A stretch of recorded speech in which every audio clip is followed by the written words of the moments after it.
Hello everyone, welcome to Rise IS. I am Alok Bardhan, and in today's Prelims White session, we will discuss a very important article from today's The Hindu newspaper on recent amendment of National Food Security Amendment Act.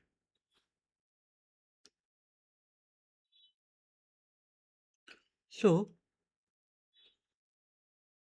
title of today's article is National Food Security Act Amendment proposed 7 kg of food grain for a person and maximum 35 kg for a household.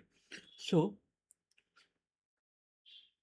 now let's see what you can gain or what you can learn after reading this article. So, this article mainly discussed about proposed changes of National Food Security Act and what is the key amendment and how smaller household or larger household will be impacted from this grain capping, and how this align with ICMR core guideline. Proposed changes align with ICMR core close guideline, and how these changes give a rift to north-south divide, and what is the core debate about this north-south divide. So this article is very much relevant for upcoming UPSC preliminary exam. Please read this article very carefully. We have highlighted most important point of this article for knowledge about key data and facts. So let's see why we have chosen this article. We have chosen this article mainly because, as you can see, UPSC in 2018 asked about National Food Security Act 2013.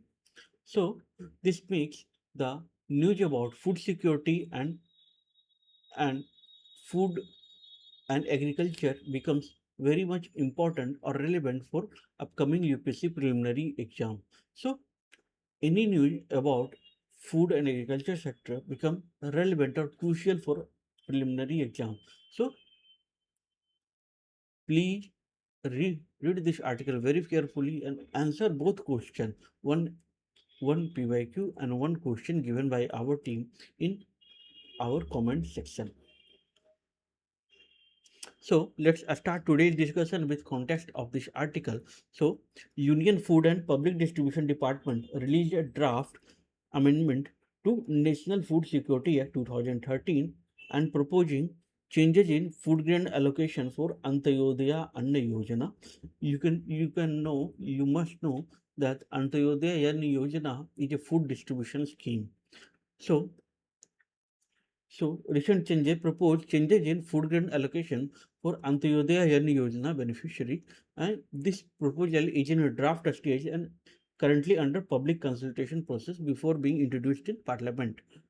So, see what is the proposed amendment of this National Food Security Act. So, this act proposed changes proposed per capita entitlement. So, replace the fixed household quota with 7 kg of free food grain per person per month with maximum ceiling and house allocated ceiling capped at 35 kg even if family has more than 5 members. So whatever the family size, maximum allocation capped at 35 kg. So why this change is relevant? This change is relevant because the recent amendment and recent proposed amendment is aligned with Indian Council of Medical Research recommendation of 7.5 kg of cereal per adult per month. So why this change is important and why what is the logic behind these changes?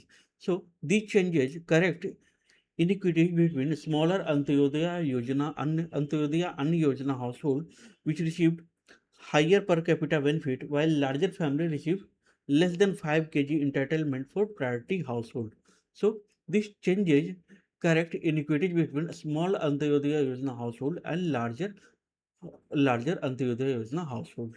So, and these changes also improve nutritional adequacy in line with Indian Council of Medical Research guidelines. So, this change is in line with Indian Council of Medical Research guideline.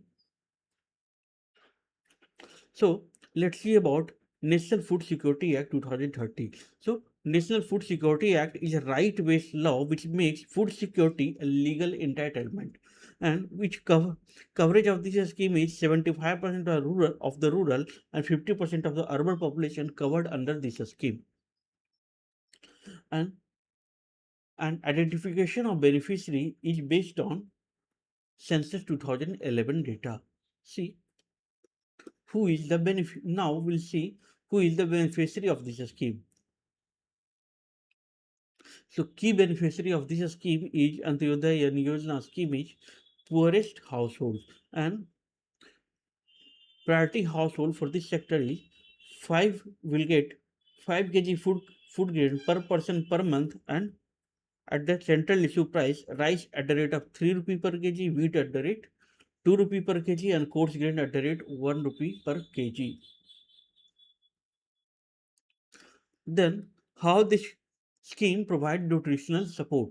So this scheme provide nutritional support through maternity benefit of 6,000 rupees for pregnant and lactating women, and free meal through Anganwadi center through integrated child development scheme and PM Poshan midday meal scheme.